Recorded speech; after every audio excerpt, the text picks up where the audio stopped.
Hey dudes, today I'm going to be doing a review and discussion of every card appearing in Arabian Nights.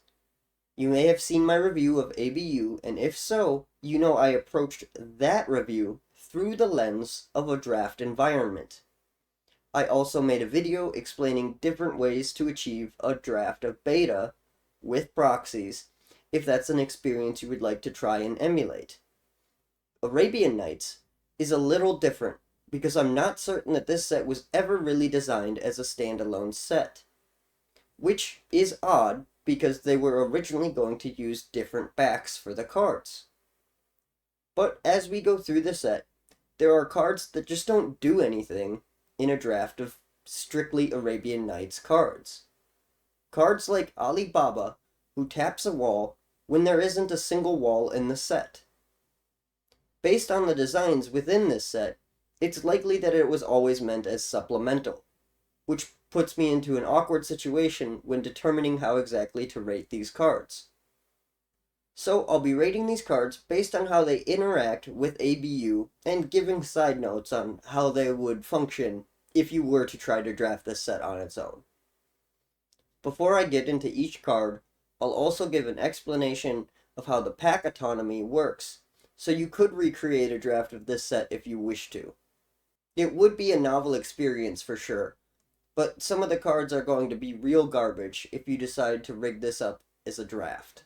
However, it's probably prudent to have a brief overview on Arabian Nights itself, as it's such an interesting set. Arabian Nights was the first expansion set in Magic the Gathering, and for the most part, it was completely designed by Richard Garfield. It received minimal playtesting and only a few card changes, and those card changes happened the same week that the card file got sent to Cartamundi. This set was rushed from start to finish, because Magic took off in a way they couldn't have been prepared for, despite believing so heavily that this new game concept was amazing. These cards were originally slated to have a pink back to differentiate these cards from Alpha, Beta, and Unlimited, because Richard Garfield was concerned players would be annoyed at cards being constantly injected into the game, and he was worried that if they accidentally made a card too strong, that would push out older cards and force people to continue to buy cards just to stay competitive. The decision to use the standard back was made last minute, and part of what made this decision possible was the creation of the set symbol as a way to differentiate the cards in Arabian Nights from the cards in limited edition. Arabian Nights came in 8-card packs that were filled with 2 uncommons and 6 commons. Unlike limited edition, which had each card appearing on its respective sheet once, other than the basic land cards, Arabian Nights was a small enough set that every card appeared on its sheet at least twice, other than the basic mountain, which appeared on the light quadrant of the common sheet. This set was originally going to contain lands, because the card backs were going to be different, but they decided to remove the lands from the set when the backs were switched back to the original backs. The mountain was in the only quadrant that didn't fail the first time they attempted to create the color separation film negatives. That's why the mountain is the only basic land in the card file. These sheets were 11 by 11, and the common sheet had 27 different cards on it, 16 of which appeared 4 times, 9 of which appeared 5 times, and Desert, a land that appeared 11 times on the common sheet, making Desert by far the most common card printed in Arabian Nights. The uncommon sheet had 51 different cards, with 33 appearing only twice, 17 appearing 3 times, and Oasis, another land, appearing 4 times. Due to the way that the cards were placed on the sheets, there is more than just 2 rarities, as you had a better chance of opening a card that appeared on a sheet 3 times than you did of opening a card that appeared on the sheet twice. This makes it interesting to try and make draft packs for this set. There are 121 cards per sheet, but an even number of commons and uncommons go into each pack, and the packs are only 8 cards. It's doable to create proxy packs to draft this set, but I don't really recommend it. I'm going to talk about it just for the sake of intellectual curiosity, but as I mentioned, this set wasn't designed for draft, and it probably wouldn't be a great draft experience. The novelty would probably be pretty cool though. Anyway, let's talk like we were going to draft this set. Each pack had 8 cards in it, so you would need 6 packs per person. With 121 cards on the uncommon sheet and 2 uncommons per pack, I think the best method would be to do 60 packs and cut 1 card from the list. Oasis, as I mentioned, is the only card to have 4 copies on the uncommon sheet. So if you knocked that down to 3 copies, you'd have 120 commons, making it perfect for 60 packs, which would be a decent number of packs for an 8-person draft. With everyone needing 6 packs, you'd have 12 left over for sympathy packs. A quarter of the cards were uncommons, but 3/4 were common cards, which means you'd need 3 copies of each sheet, minus 1 card to bring it from 121 to 120, of the common card sheet. You could pick whichever card you'd want to remove from the common sheet, but the logical answer is the mountain. Since there aren't any other basics in this set, you couldn't draft packs with your basics in the packs, so getting rid of the mountain just seems like the simplest choice. This would leave you with needing 360 of the common cards and 120 of the uncommons, for a total of 480 cards, which is not that many cards for a relatively realistic draft experience. I'll go over the rarity of each card while I'm talking about it, but this list shows you how many copies of each card you would need per sheet. And if you wanted to be super authentic about it, this list shows you how many of each light or dark cards you would need. I don't think I've really talked about the light or dark cards yet. Basically, the mana symbols had to be recreated because they caused the failure of all but the single quadrant that had the basic mountain. So anything in the lower right quadrant of the common sheet had mana symbols like that of ABU, but all the other mana symbols were darker.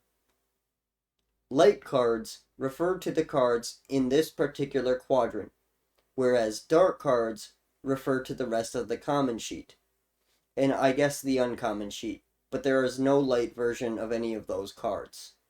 And as always, if you're interested in simulating a draft of this older set, you could just buy the whole set and run a Rochester draft, or just shuffle up the cards and divvy them out. There isn't really a reason to put this much effort into pack construction unless you really enjoy the idea of it. Because of this, and because I really don't think that this set is good to draft, when we talk about each card, we will also talk about how they function against cards from ABU. I will also be mostly judging these cards more on an as-written stance than how they function based on errata, but if that is wildly different, I will discuss it. Anyway, without further ado, let's start with the white cards. Abu Jafar is a summoned leper, or a human creature these days, that is a 0/1 that costs a single white mana. Abu Jafar destroys all creatures blocking or being blocked by Abu when it dies. Those creatures can't be regenerated. So this is the first iteration of Death Touch, but unlike Death Touch proper, Abu Jafar doesn't actually need to do damage to take out creatures. It's a flavorful card for sure, if not a bit real. I don't know how I feel about actual ailments in high fantasy games, but it's hardly the most cringe thing Magic has ever done. The card is pretty solid. It's low to the ground, and it's a defensive boon. But there's also enough pump spells in Magic at this point that you can force your opponent to block into this thing pretty effectively. In an environment that's strictly Arabian Nights cards, there are plenty of pump spells, but this will get a little walled by the lack of ways to give it trample, whereas in Limited, you can always berserk this in combination with pump spells to force your opponent's hand and either clear the board or deal some real damage. Abu Jafar is a solid card, and one of many cards that makes it just almost impossible to attack your opponent. Magic was really defensive with its creatures back in the day, and this isn't beating the allegations on that front. It is a solid card, though. Not fantastic, but solid. Abu Jafar is what's referred to as a U3 rarity, which means that 3 copies of Abu Jafar appeared on the uncommon sheet. That makes him one of the most common uncommons, other than the U4 Oasis, of course, meaning that you're likely to see it, but probably won't see a significant amount of them. Abu Jafar was illustrated by Ken Meyer Jr., and the art is pretty fantastic in my opinion. I love the reflection of the water. It's really cool. But I do have a soft spot for old school magic art. And speaking of pump spells, Army of Allah is an instant that costs 1 and 2 white mana to give all attacking creatures +2/+0 until end of turn. This card is okay, I suppose. The rate is fine. It's more of a mid-late game spell, and it obviously goes well into the White Weenie archetype as a way of closing out a game quicker. I'd say this is probably okay in an Arabian Nights draft, but there are actually quite a few creatures with high power and toughness in Arabian Nights. There's less of that in limited edition, but there are also better cards in limited edition. Army of Allah is a C4 rarity, which means that 4 copies of this card appeared on the common sheet, making it one of the rarer common cards, but still pretty common. This seems like a card that could help you out if it aligns with a strategy you're already developing, but I certainly wouldn't build around this card. It's fine, but nothing special. The art is also fine. It's hardly my favorite, but I don't really have any complaints about it. Army of Allah was illustrated by Brian Schnotty. Up next is Camel, a 0/1 camel creature that costs 1 white mana and has banding. All creatures attacking in a band with Camel are immune to damage by deserts. So this card is pretty obviously garbage in pretty much any constructed play. We haven't talked about Desert yet, but it was by and large the single most common card in this set. So in the eyes of Arabian Nights Limited, this might do work. I don't know, it's so hard to imagine this actually being good, or Desert being good for that matter, because they both look so nothing by today's standards. Camel is a C5 rarity, and I'm going to stop explaining what that means soon, but just in case you'd like one more example, that means that 5 copies appear on the common sheet. This makes Camel one of the most common cards, which helps make Camel better, because there are only 2 cards with banding in this set, and you can only have 1 non-banding creature attack in a band. But if you are running a weenie strategy and your opponent has a couple of deserts out, having more than 1 Camel will help keep more of your creatures safe. I actually really like Camel in a limited environment. A few of the cards we'll discuss have absolute jack to do, but Camel does serve a potentially solid purpose, and really helps tie the set together thematically. It's one of the few cards that actually makes me want to play Arabian Nights Draft, at any rate. Part of what makes Camel have that purpose is that Desert sits at C11, making it insanely common, as there are more than twice as many deserts on the common sheet as there are of any other card, which means you'll likely see it a fair bit in Limited. In a card pool with ABU, this card is pretty garbage though.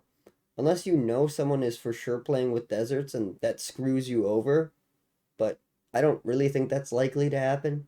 Camel was illustrated by Sandra Everingham, and the art is pretty solid. I don't really have much to say about it, but the camels have some personality, which is always cool. Up next is Eye for an Eye, an instant that costs 2 white mana.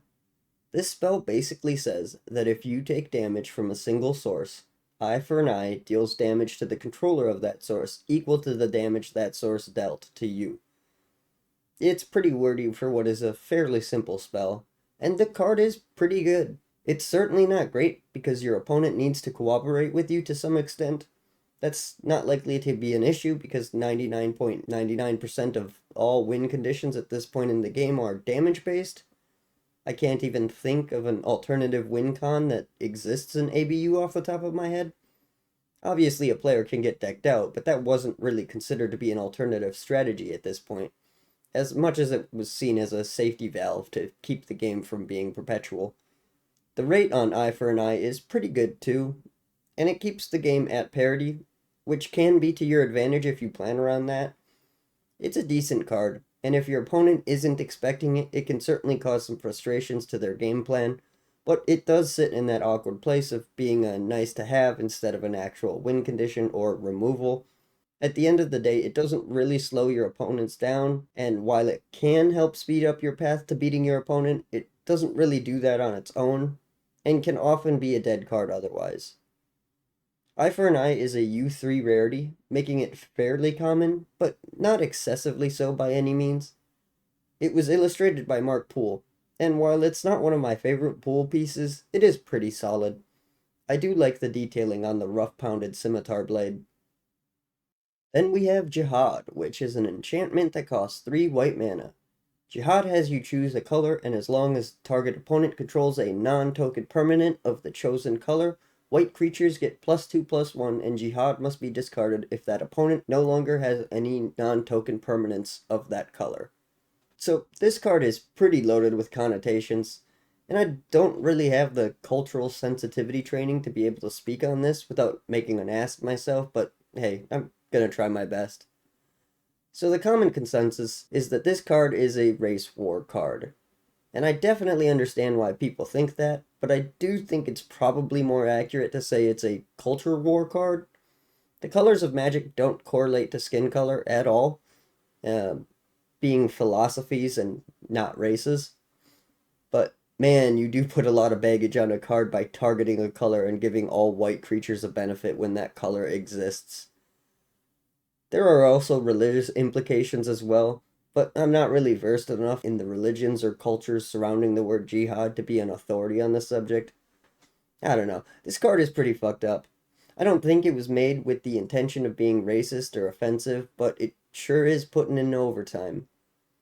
This is one of those cards that Wizards has banned from every format, and for the most part just tries to pretend it doesn't exist. I don't know if that's for the best or not, but it probably shouldn't have existed to begin with. That being said, it does exist, so let's talk about it mechanically. It's fine. It's a card that would require you to be pretty heavily in white with its mana cost, and it rewards you for being pretty heavily in white as well. This probably puts some work in a draft game, because there's like 2 cards that can remove this in the whole set. So as long as you wait for them to play a random enchantment of any color, even white, then slap this down, name the color of that enchantment, and it's likely to just exist for the rest of the game. The buff is fairly substantial in this limited environment as well. Like, it helps your creatures survive against a desert, which is pretty cool, I guess. And the +2 attacking power is certainly nice. This card gets less good in an environment with ABU, as the removal suites are just significantly better in that environment. And there's just also a lot better things to be doing. This card props up some bad cards, but that's about all it does. Jihad has a rarity of U2, making it one of the rarest cards in the set, so it has that going for it. The art was illustrated by Brian Schnotty, and I don't have much to say about it, but that horse is absolutely ridiculous. Luckily, after that card I didn't really want to talk about, we have a card I'm actually pretty excited to talk about. King Suleiman is a really interesting card. It's a summon king, or a human noble creature these days, that costs 1 and a white. It's a 1/1, and you can tap it to destroy a target Jinn or Ifrit. So this card is interesting. People often say Arabian Nights doesn't have any full cycles, with the closest this set coming to a full cycle are the Ifrits or the Jinns. And that's definitely true, but I do think that there is more to it than that. Richard is on record saying Jinns and Ifrits didn't really make sense for white because they were never good, and sure, these days we don't really see white as a good-only color, just as we no longer see black as an evil color. But at the time, I think it's a perfectly fine line to draw. But I also think King Suleiman is kind of a part of those cycles. Like, if you want to be hyper pedantic about what a cycle is, then sure, tell me I'm wrong. But the Jinns and the Ifrit cycles are a pretty loose cycle anyway. All they have in common is that they are overstated creatures with a downside that share a creature type, in a set full of overstated creatures with a downside. My point is that King Suleiman interacts with both the Jinn and Ifrit cycles, and in my mind is an honorary member of both cycles. If you disagree, let me know about it, but it's not really important anyway. What is important is how good this bad boy is. King Suleiman and all of the Jinns and Ifrits are all U2 rarity, so they are all as rare as a card gets in this set, meaning you won't be likely to see a King Suleiman, nor will you be that likely to see many Jinns or Ifrits. That does limit this card's usefulness in a draft environment, but it is one of the few removal pieces in this set, and I think I would snap pick this bad boy in a draft if it came up. The Jinns and Ifrits are some of the strongest cards in this set, or of any of the sets that came before, and many that came after. So when you can use it, it's incredibly valuable. In any form of old school constructed, it's probably better in a sideboard, unless you expect to see a lot of Jinns and Ifrits, but it definitely does nothing if you don't see any Jinns or Ifrits. It's a super insane card in draft, though. It's still really good and constructed when it's relevant. King Suleiman was illustrated by Mark Poole, and it's another fantastic piece by Poole. I know it's not really the focus of the art, but I think the night sky is absolutely wonderful in this piece. Next up is the fairly boring, but not terrible, human knight creature. Moorish Cavalry costs 2 and 2 white mana for a 3/3 with trample. It's not bad by any means, and there is a decent amount of pump spells in this set to help this card along. But there is quite a bit in this set that kills this and lives combat against it. Moorish Cavalry is a C5, making it one of the more common cards that isn't named Desert, and it's serviceable. But this should probably be pretty low on your priority list. It's fine. It's nothing special. Damon Willick did the art for this, and it's pretty good. I do think that the horse that's front and center looks pretty good, and the one next to it looks pretty bad, but I don't hate the art. I didn't have much to say about Moorish Cavalry, and I also don't have much to say about Piety. It's an instant that costs 2 and a white mana that gives all blocking creatures +0/+3 until end of turn. So it's nice that this keeps your creatures alive, but then what? It doesn't add any power, so unless they were trading their creatures, you've spent a card to not really change the board state. There are definitely times where preventing damage for one turn is all you need, but it's not that common. This card doesn't remove anything, and it doesn't really lend itself to a win condition. I don't really see much value in it. The rate is fine for the time, but it doesn't really do anything. Its rarity is C4, so it is pretty common, but it's not great. And it's even worse in constructed where you actually have real options that you could use. The art is decent though. Mark Poole illustrated this one. Next we have Repentant Blacksmith, which is just not as good core Firewalker. Repentant Blacksmith is a 1/2 that costs 1 and a white and has protection from red. This card has a rarity of U2, which is the rarest rarity in Arabian Nights, and it's honestly pretty okay. In a draft, it's not great unless you're against a mostly red deck, but otherwise it's below rate and not great. It can't be hit by Lightning Bolt in constructed though, so if that's a major concern for you, Repentant Blacksmith has your back. It was illustrated by Drew Tucker. Next is Scheherazade, which is a sorcery that costs 2 white mana. When Scheherazade is cast, players must play a subgame of Magic, using their libraries as their decks. Each player who doesn't win the subgame loses half their life rounded up. It says rounded down, but they changed that, probably to make the card less insufferable. Scheherazade is an incredibly interesting card that operates on an entirely different axis to most of the game. No other card treats Magic like a game as much as Scheherazade. It's also really flavorful if you've read 1001 Arabian Nights. Competitively and logistically, this card is an absolute nightmare, but at least some variants of Old School let you play the card if you're interested in taking the card out for a test drive. Otherwise, It's hard to talk about this card competitively because it's so weird. It requires you to either win sub-games like some incredibly weird white burn spell, or to sub-games to deck your opponent in sub-games a whole bunch. There's a lot of nuance there, and even if I was qualified to explain how to use this card correctly, we wouldn't have the time. In a draft environment, it's probably mostly the same as it is in Constructed. You'd be playing it with a less optimal support and more fairly, but it's still a good card with a pretty good effect that can blow up in your face if you don't know what you're doing. It's one of the most interesting cards Magic has ever printed, and the art is absolutely fire as well. Kaja Folio did this one, and she did fantastic. One of the better arts in this set. Oh yeah, this probably goes without saying, but Scheherazade is of U2 rarity, making it a rare. Forgot to mention that. Then our last white card is the Elephant Creature War Elephant, which is a 2/2 for 3 and a white mana, and it has Trample and Banding.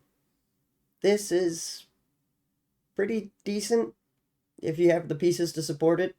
It's a little overcosted, and Trample and Banding don't synergize the greatest, because if you're banding, you don't use any keywords unless everything in the band has that keyword. If you band with Moorish Cavalry, you can trample things down, but otherwise you lose your trample when you're banding.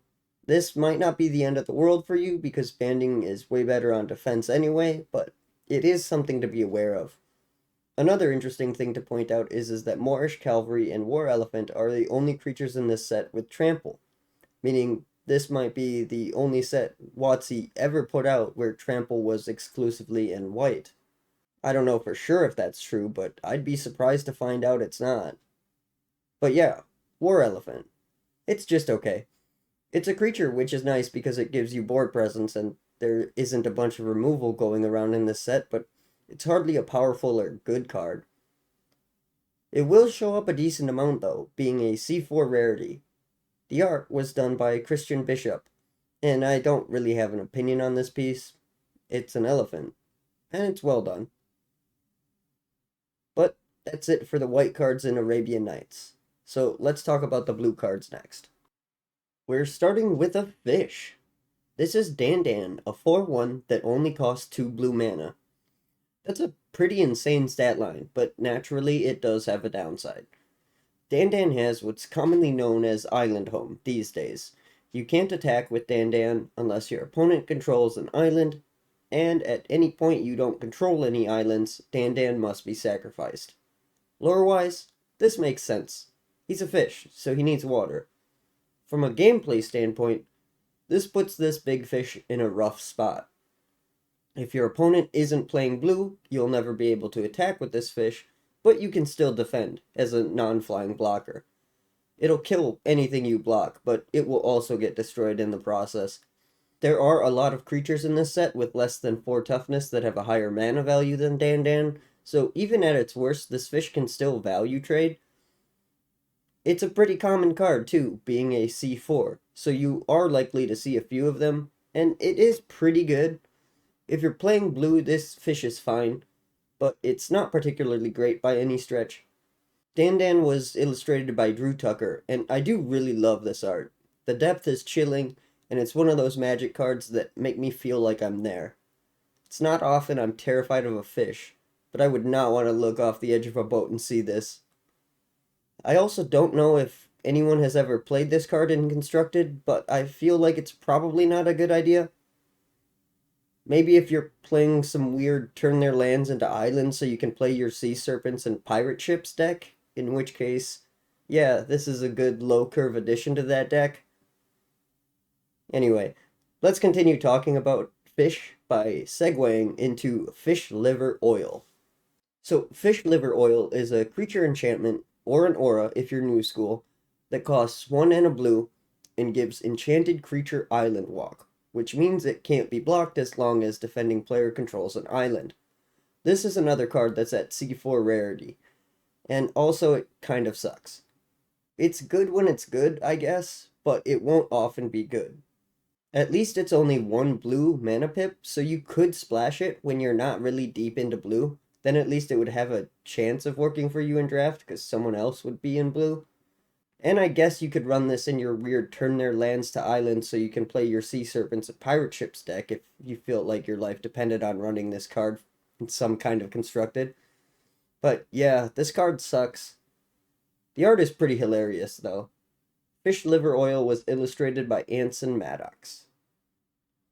Flying Men is up next, and this card is actually pretty sweet.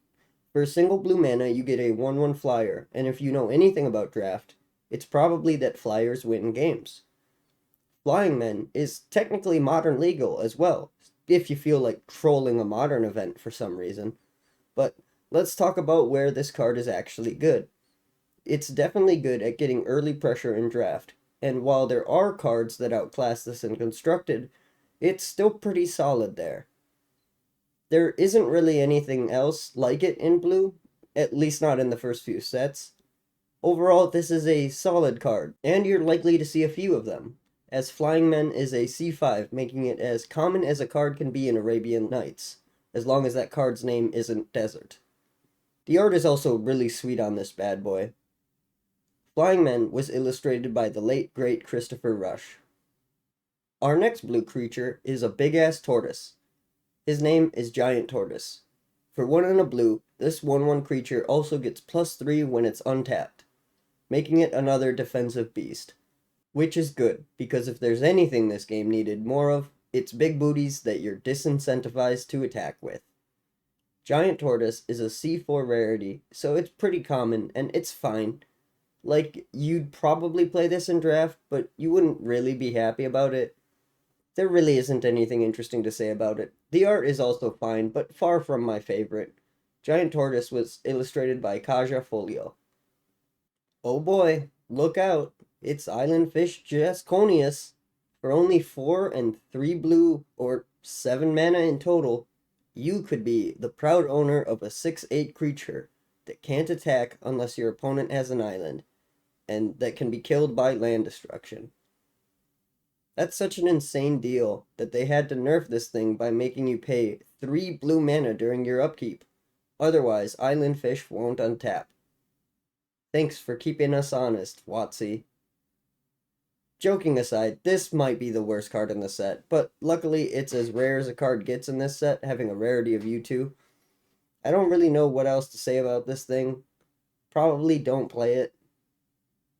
I mean, if you get it down and your opponent doesn't have any flyers and they don't have any removal, which I guess is fairly likely because the removal suite in Arabian Nights is barely there at all, and they don't have any ways to mess with your lands, this might just be something that they can't overcome.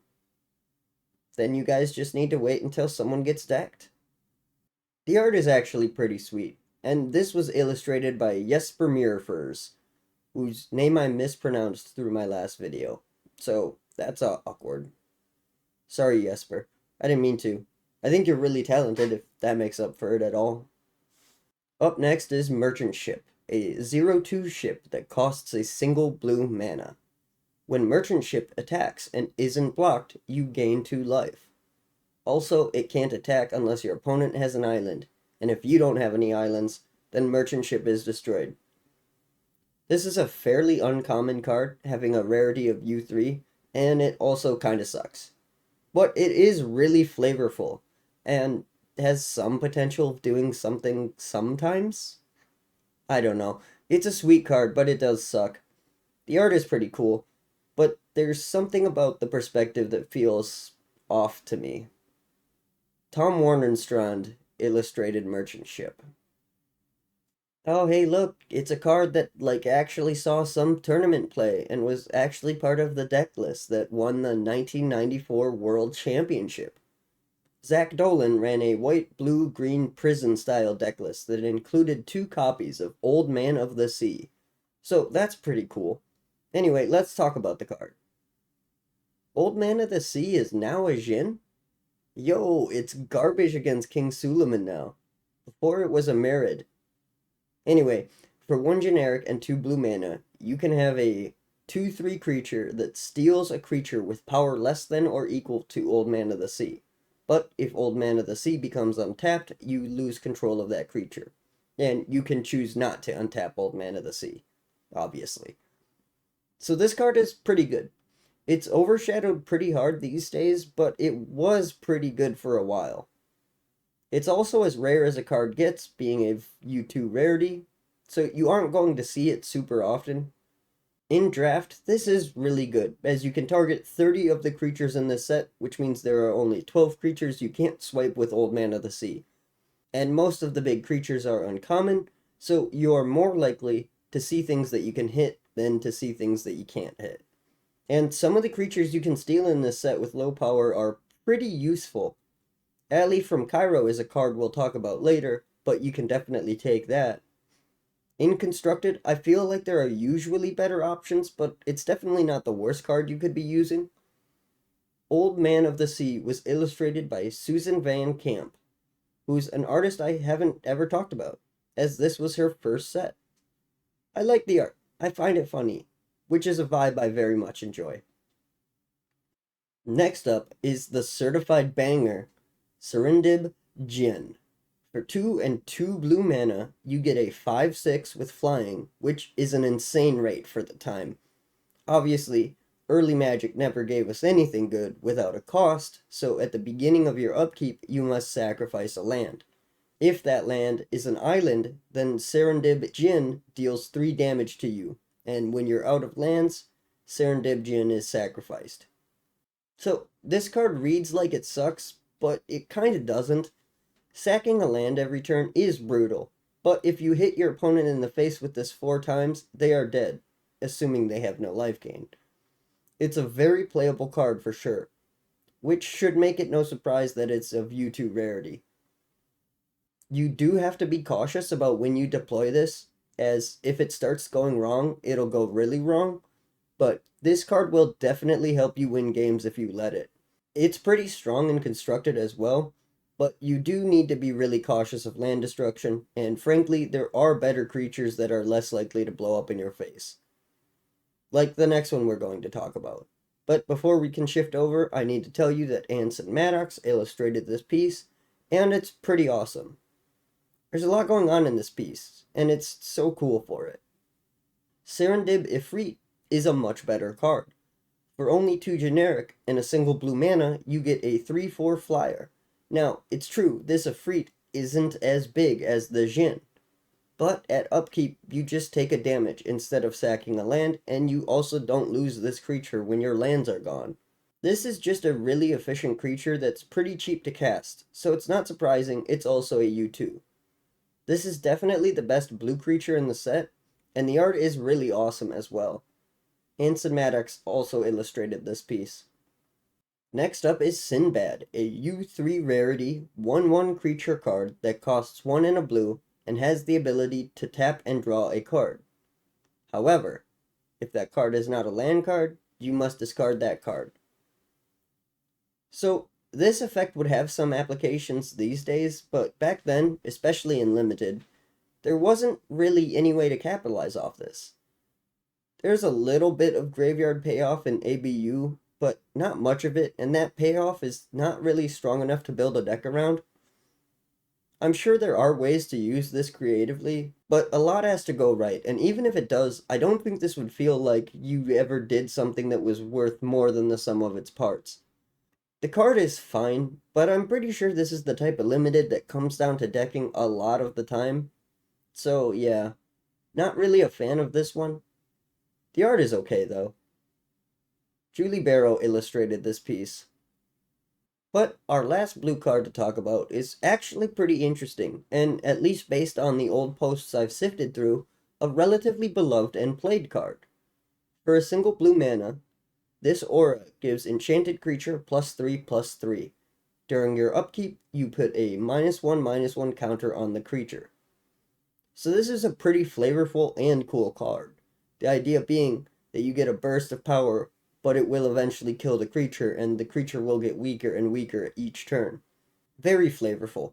I like this card. The design is really neat, and it seems like such a fun card to play with or around.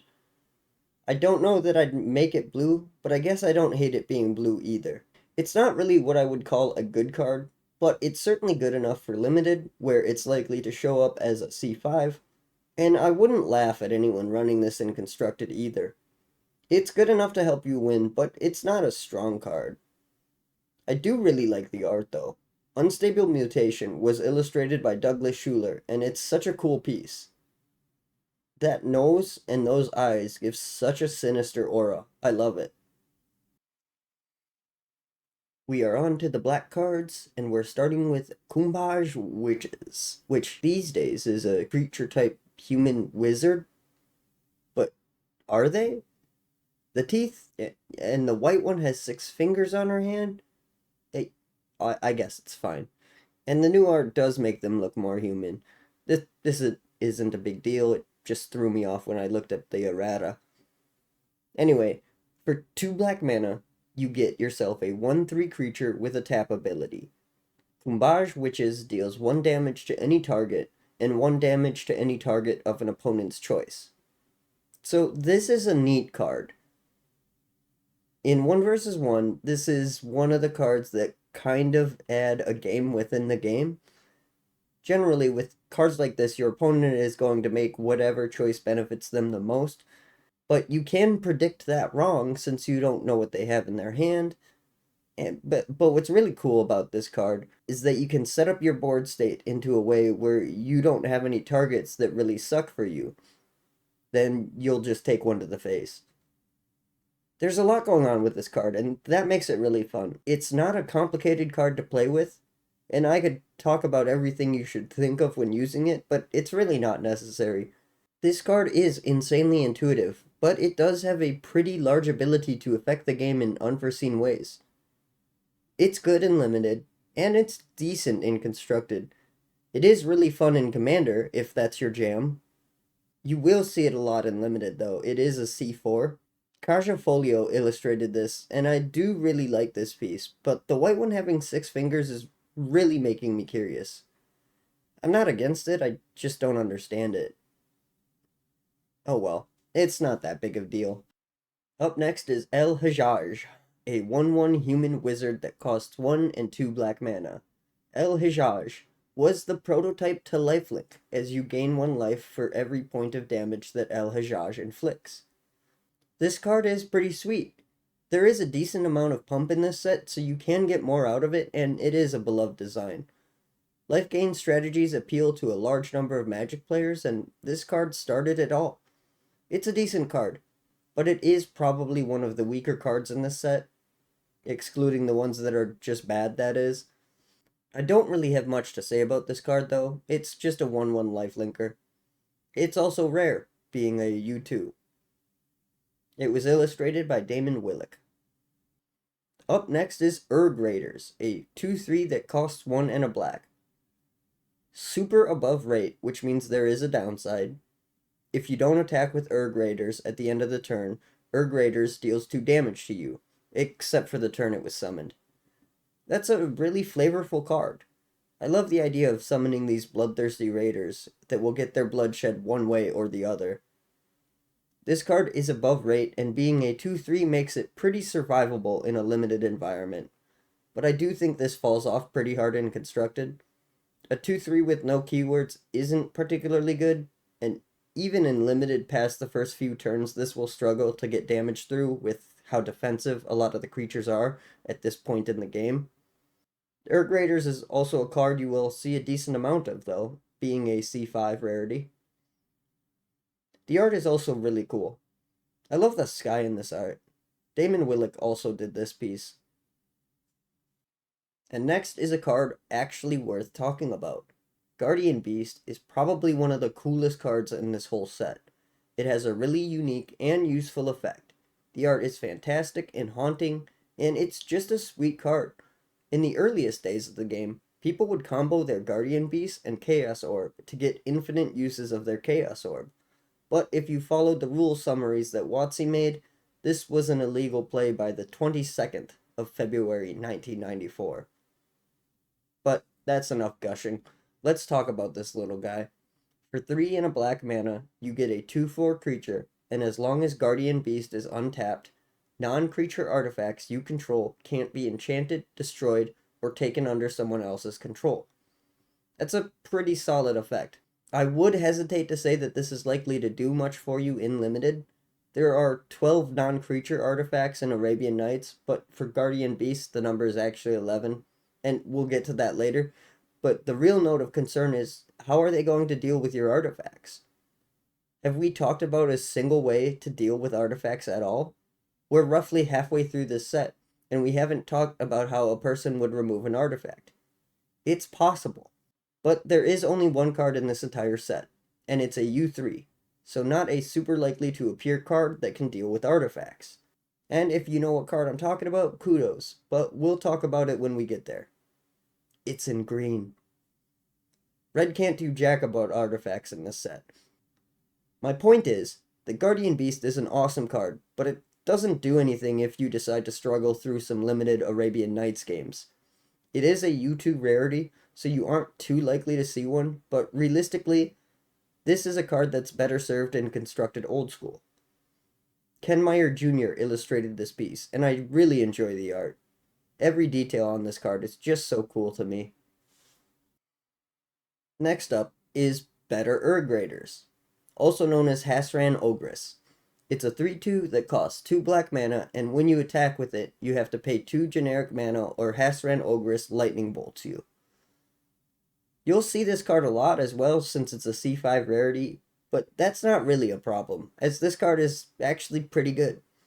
It can kill 29 of the creatures in this set, if they choose to block, although a few of those creatures would never actually block this, but the point still stands.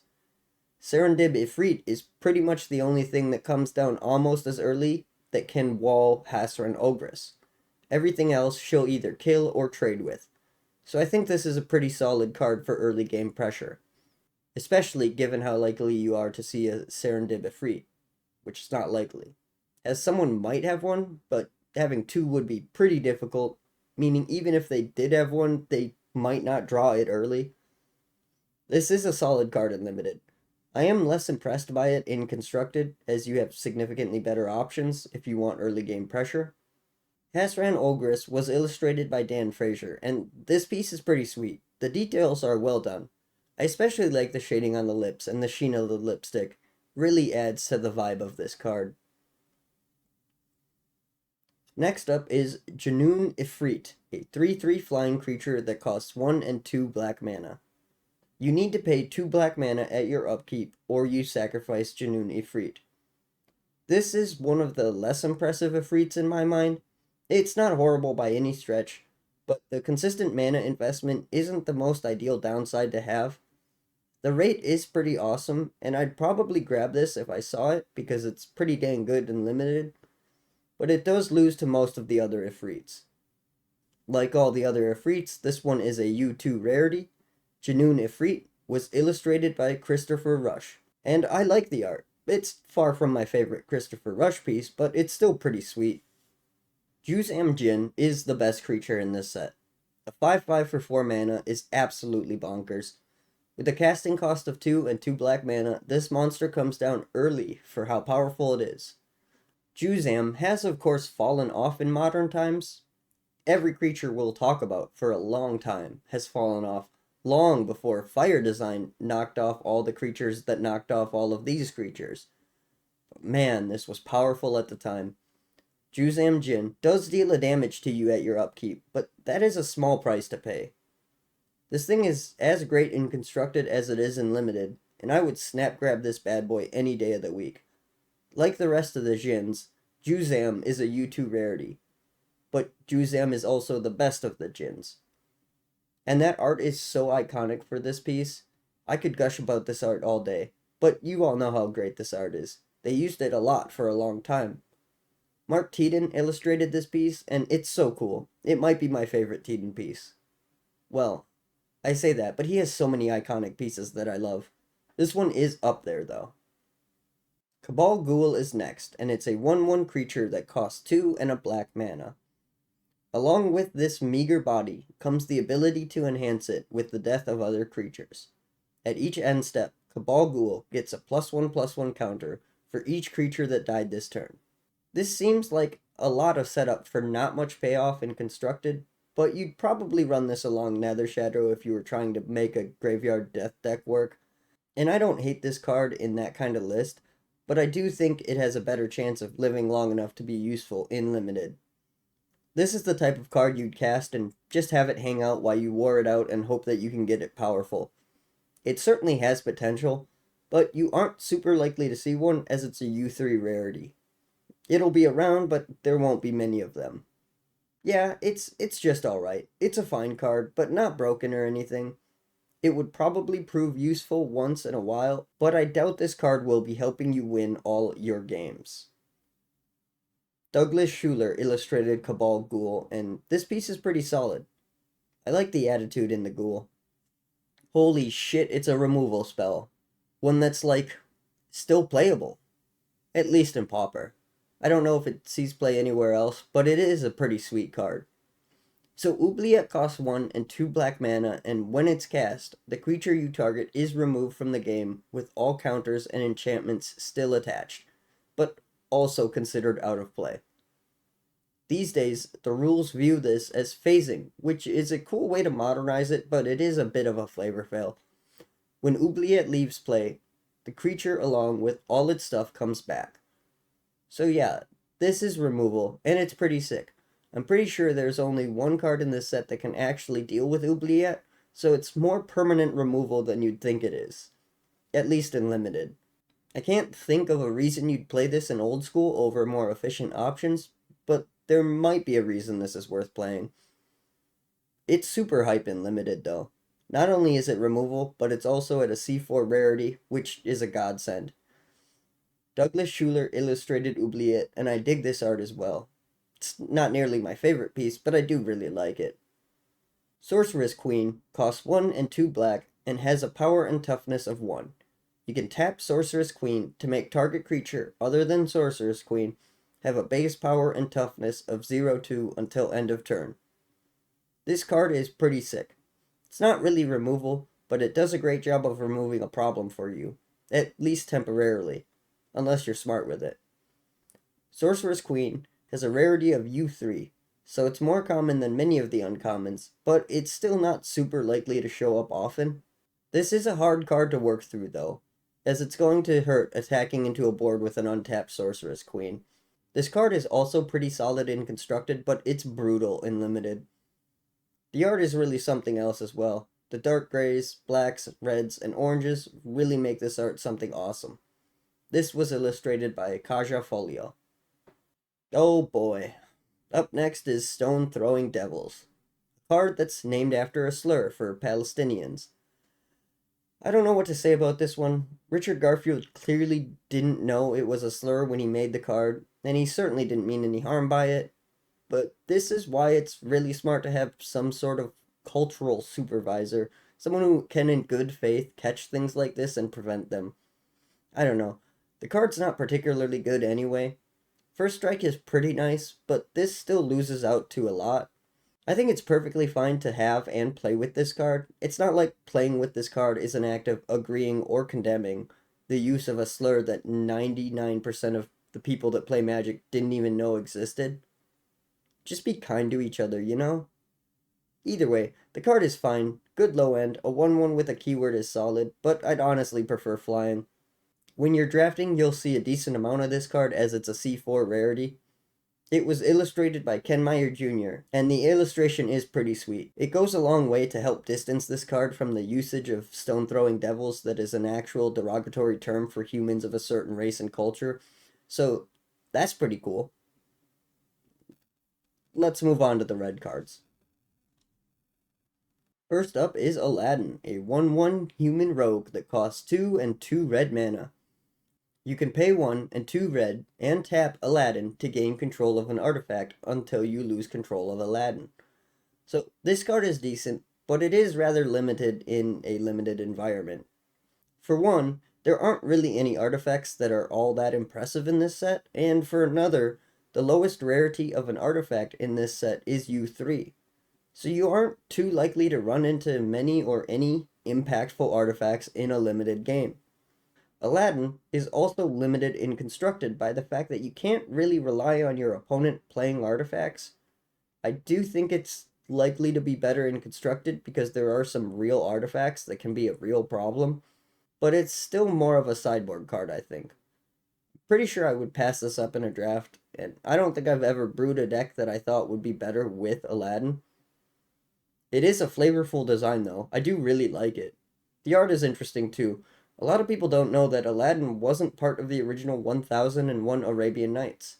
It was added by the French translator Antoine Gallard. It also took place in China, which is why Aladdin looks Chinese in the art, because he was.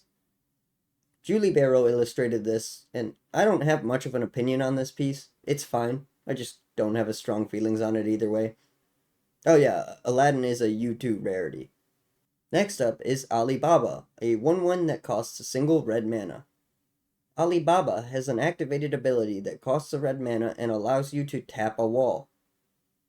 I could see this being useful if you didn't have better ways of dealing with walls, but there isn't a single wall in this set, so in Limited, you will never have a legal target for this ability. That's an interesting design choice if you ask me. It's a super flavorful card, which has been the theme of this set if you've been asleep at the wheel, but it's not really a good card. It's not horrible, as a 1/1 for a red is efficient-ish, but it's also small and not particularly threatening. At least it's a U3, so you won't have to think about how bad it is very often. You could use this more effectively in Constructed, assuming you don't want to run removal and you can convince your opponent to run walls, but otherwise I'd stay away from this card if I were you. Julie Barrow illustrated this one as well, and it's a fine piece. I don't really feel anything about this one way or the other. Oh, hey, it's Ali from Cairo. He's a 0/1. He's also a U2 rarity. When Ali from Cairo is in play, damage that would reduce your life total to less than 1 reduces it to 1 instead. So as long as you have Ali from Cairo on the field, you can't lose to damage. This is pretty good, but it does read a bit more powerful than it actually is. You may have noticed that there isn't much removal in this set, but we have already talked about a few ways that you could deal with this. Kumbaj Witches can ping this down, Oubliette can make this problem go away, Old Man of the Sea can just steal Ali from Cairo. I guess you could enchant your opponent's Ali from Cairo with Unstable Mutation and it'll die in like 4 turns, if you're really screwed on options. Scheherazade can kill through it if you're playing as written and have Scheherazade lose life rounded up instead of down, because Scheherazade is life loss, not damage. And green has some tricks we'll get into as well. Point is, this is surprisingly easy to deal with, even in Limited, which, I'll be honest, I was sure that wouldn't be the case when I realized how shit the removal was in this set. There is good removal, but it's mostly circumstantial or high-costed, which is fine, but again, the point here is that Ali from Cairo is either going to entirely wall your opponent from any chance of victory at all, or it's likely to just be a minor annoyance at best. It's probably worth playing, but it'll never win you the game, just prevent you from losing. I don't think this is good in Constructed, but hey, if you play against someone that can't beat it, it does really tip the odds in your favor. Mark Poole illustrated this, and I like it. I don't know why I like it so much when the last two meant nothing, as it's similar in style and skill to the last couple. Maybe it's the mustache. Or his attitude, I don't know, but I do like this one. Up next is Bird Maiden. For 2 and a red, you can have a flying 1/2. That's below rate even for the time, but flyers win draft games, so I think I'd pick this card in a draft if I didn't have better flying options. You're likely to see a few of these as well, because Bird Maiden is a C4 rarity. There isn't much to say about a French vanilla creature, so I'll just move on to the art. I really like this art. In fact, I like this art so much I'm kinda mad that the card is garbage. She looks so happy just flying through the air, and the card is rich in color. She feels very free and emotional, so the art really helps make this card feel red. Kaja Folio illustrated this and did fantastic, in my opinion. Next, we have Desert Nomads, a 2/2 creature that costs 2 and a red mana. Desert Nomads has Desert Walk, which means it's unblockable if your opponent has a desert. And Desert Nomads are immune to damage by deserts. As a reminder, deserts are AC 11, meaning that of the 121 cards on the common sheet, 11 of them are desert. 4 of the cards on that sheet are desert nomads. And if the mountain had not managed to stay in the sheet, there would have been 5 desert nomads. Just an interesting fact for you. But back to the point.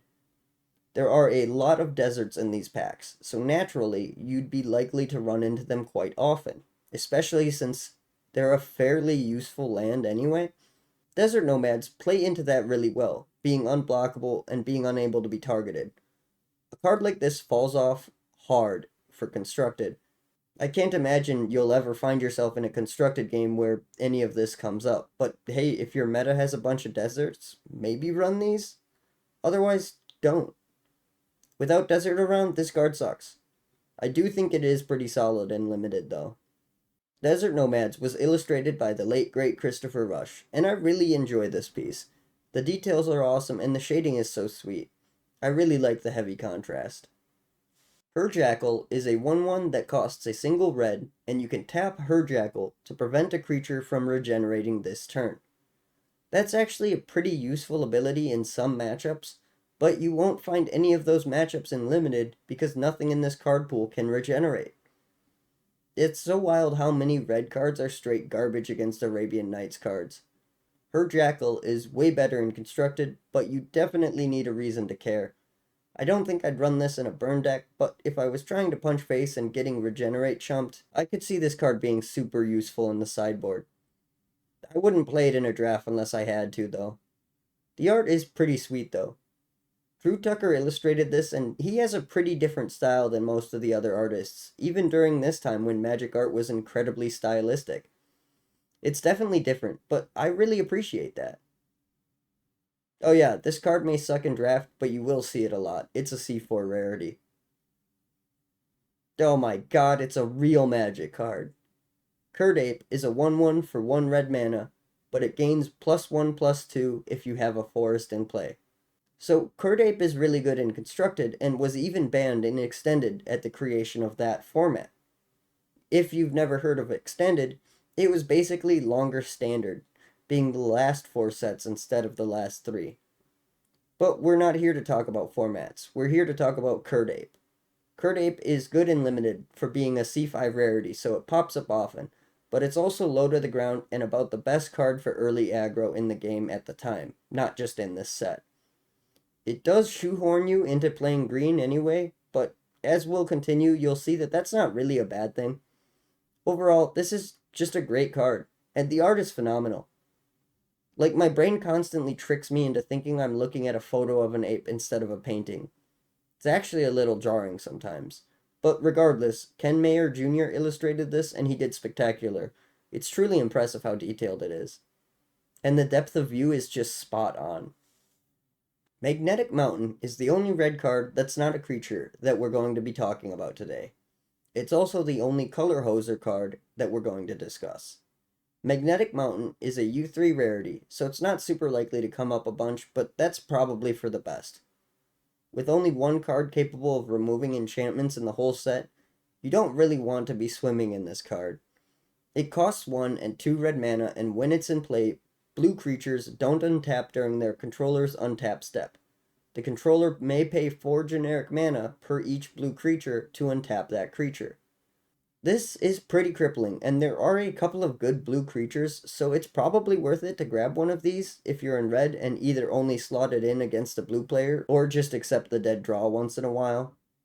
This is a decent hate piece, and if your constructed meta has blue creatures in it, it might be worth considering for your sideboard, but honestly, you're probably better off with more generic answers. Susan Van Camp illustrated this one, and it's pretty sweet. It's another piece that does the perspective of depth really well. Up next is Majay Jin, a U2 rarity 6/3 creature that costs 3 red mana.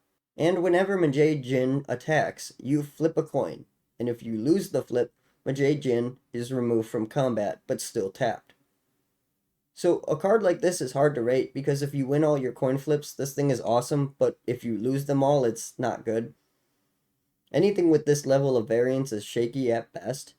If you assume an expected value of around 50% of the time it works, then this is basically a 3/3 for 3, which is a decent rate. You could just hold this card back to kill anything your opponent swings at you with, but that's about all the value you'll get from this with any level of consistency. 6-3 is pretty big, but I'm not impressed with this card myself.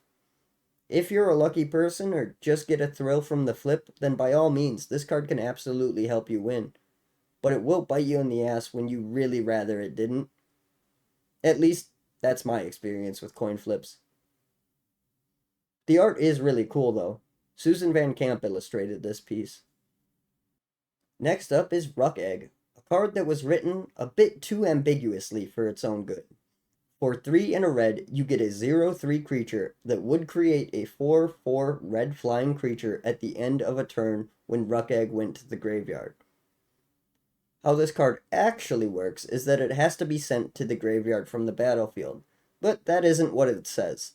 So people would use the old manaless dredge but I can't afford Bazaar of Baghdad strategy, where they wouldn't do anything their first turn and discard to hand size to get a 4/4 flyer on turn 1. That would still be pretty brutal today, but back then, wow, was that a really rough thing to overcome. This was back when player 1 got to draw on their first turn, so they didn't even need to go second to do that. This is another strategy that was cut out by the February 22nd rulings that dropped in 1994. Without that cheeky strategy, Ruck Egg is okay, but it's not great. It's perfectly serviceable and limited, of course, but I think I'd be surprised to see this in Constructed. It almost synergizes with Graveyard Shenanigans, and if it worked the way the card read, it would be awesome in a Graveyard strategy. But as it is, it's just kind of okay. Not bad, not great. You'll see it fairly often in Limited as it's a C4 rarity, but yeah. An interesting card, but not really a good card. Ruck Egg is another card illustrated by the late great Christopher Rush, and the art is pretty sweet. I like the contrast between the ruck and the egg. We're finally on to the last red card in Arabian Nights. Yidwin Ifrit, who is very similar to Majid Jinn. It's basically just the opposite, being a 3/6 for 3 red mana that needs to flip a coin when blocking, and if you lose the flip, it doesn't block this turn. This is interesting because you could argue that this is better than Majid Jinn. It's not good defensively, but you can blindly attack with this 3/6 and have very little to worry about. The only unbuffed creatures in this set that can kill this thing are Island Fish Jasconis or Majid Jinn. The 3-power attacker for 3 mana that struggles to die is pretty good, and it's one of the few cards in this set that can blindly swing into most of this set. It's kind of funny that the offensive red card plays better defensively and the defensive red card plays better offensively, but that's just how I see the situation. Like all the Jinns and Afrits, this one is also a U2, so it's unlikely to come up often, but this card would be a pain to deal with in a draft. I don't think this is any good in Constructed though. It's probably serviceable, but you have so many better things you could be doing than this. Yidwin Ifrit was illustrated by Drew Tucker, and I like this art. It's interesting. Drew has a way of using the visuals to paint more of a feeling than a visual, if that makes sense. Anyway, I really like it in this piece. But we're almost done with the color cards, having only green left. Some fun facts before we get into it. Green has the least creatures in this set. Green has the most sorceries in this set, and is only one of 2 colors to have any instance at all in this set. The other color, of course, being white. So, let's talk about green, where all of our removal is located. Oh, and our burn. You do like green burn, because we're starting with green burn. Cyclone is an enchantment that costs 2 and 2 green mana. At the beginning of your upkeep, you put a counter on Cyclone. Then either sacrifice Cyclone or pay a green mana for each counter on Cyclone. If you pay the mana, Cyclone deals 1 damage per counter to each player and each creature in play. Given the state of this limited environment, this might be one of the few ways to get a game win with damage. It also functions as creature removal, and it kind of gets out of hand pretty quickly. 4 turns of Cyclone will deal 10 damage to everything, and 5 turns will have 15 total damage dealt to the board, and each player. If you can get early damage out, then just kind of vibe. Cyclone can almost single-handedly win you games of draft. This is a very powerful card in the context of a limited environment, but it is probably too much setup to be good and constructed. It's probably possible to make a Cyclone deck that can win games, but there are so many better things to be doing. Cyclone has a U3 rarity, so if you see one, it's probably better to grab it than to let someone else have it, but it is by no means a guaranteed win.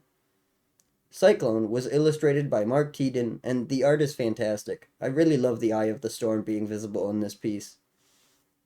But anyway, if you want to be able to remove things, you should be in green for this draft, because Desert Twister is next.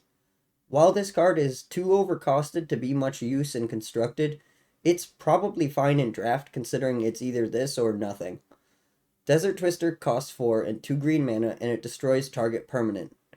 That's pretty useful in turning the tide, but as Desert Twister is a U3 rarity, you won't see much of this running around. There isn't much else to say about this card. It's overcosted removal and it's the only card that can hit an enchantment or land or artifact in the whole set. The art is pretty good. Susan Van Camp illustrated this piece. Next up is Drop of Honey, another actually good card. For the price of a single green mana, you can slowly blow up every creature on board. And considering green is the only color with an alternative win condition in this set, and also the color with the least amount of creatures, this is a pretty interesting card in Limited.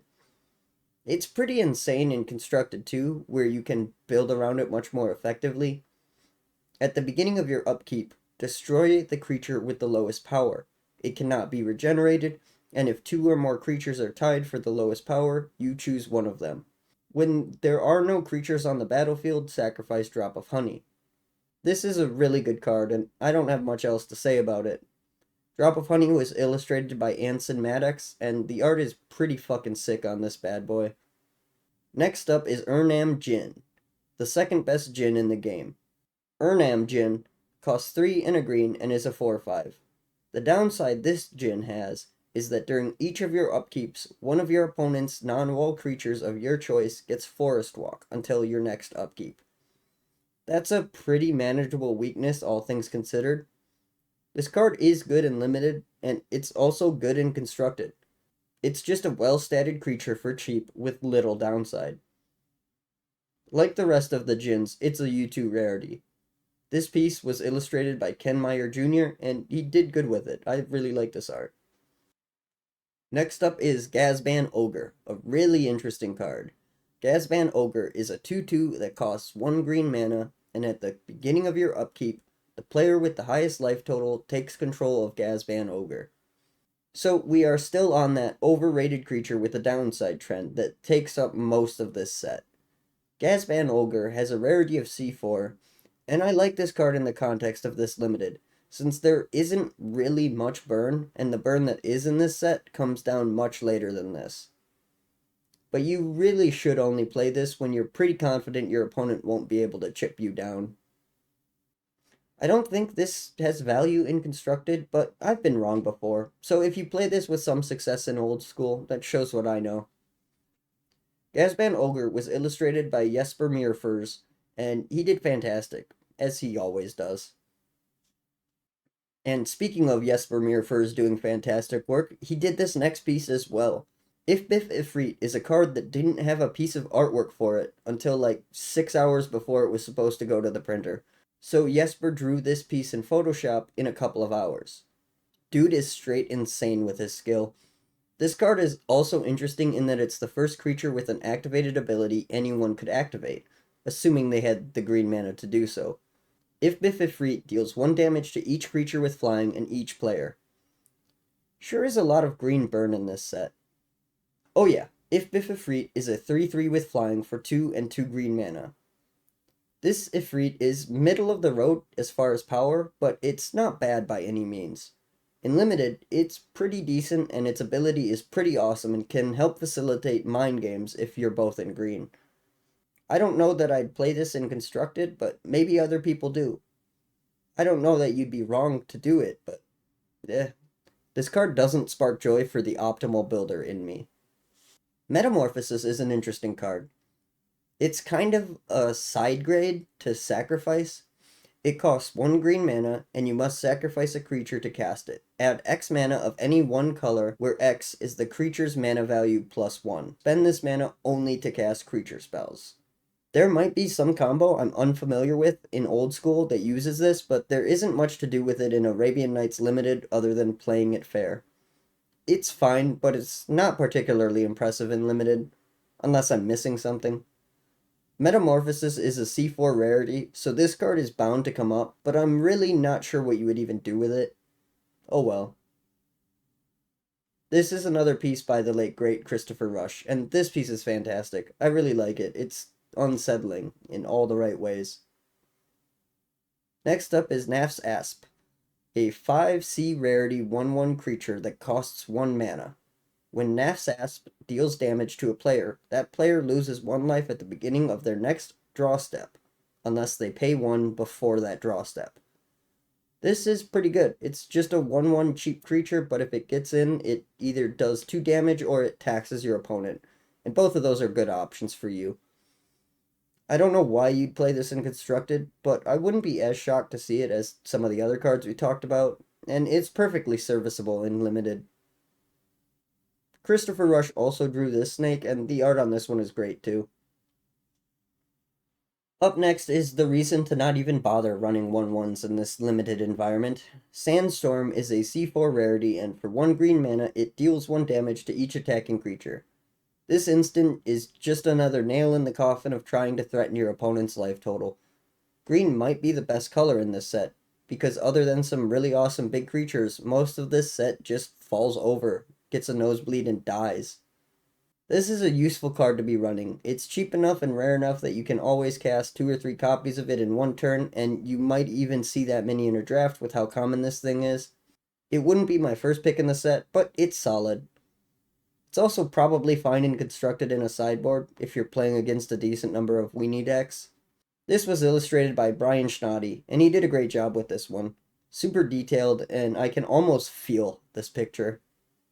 Singing Tree is next, and what was I just saying about it being almost impossible to threaten your opponent's life total? Singing Tree is a U2 rarity 0/3 that costs 3 and a green, and you can tap it to reduce an attacking creature's power to 0. This isn't really a good card, but unless you're trying to put your opponent in therapy, I'm not really sure what the point of running this is. The art is pretty sweet though, but that makes sense. Rob Alexander has always done some of the best environmental art Magic has ever seen, and this piece is no exception. This probably really sucks in Constructed though. We're on to the last green card of the set.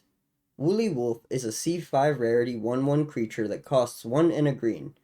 You can tap the wolf to give target creature +1/+1 until end of turn. And this is actually pretty decent in this limited. I wouldn't run a card like this in Constructed, but considering how hard it is to get anything through to your opponent's face, this might help. There isn't much to say about it though, other than the art is hilarious. I don't think this piece is very good from a technical standpoint, but it really makes me laugh when I look at it. It just feels like a shitpost, and I don't know why. Oh well. Susan Van Camp illustrated this, and I appreciate it. It brings me joy. But that's all the color cards in this very small set. Next we have the artifacts, many of which are really interesting, and almost none of which are very good. So that'll be fun. Should we get into it? Aladdin's Lamp is first, and this one is interesting to talk about. It costs 10 mana, which is way too much for this effect, but whatever. It has 2 5s in the mana cost because at the time they didn't have a way to make 10 fit into the bubble.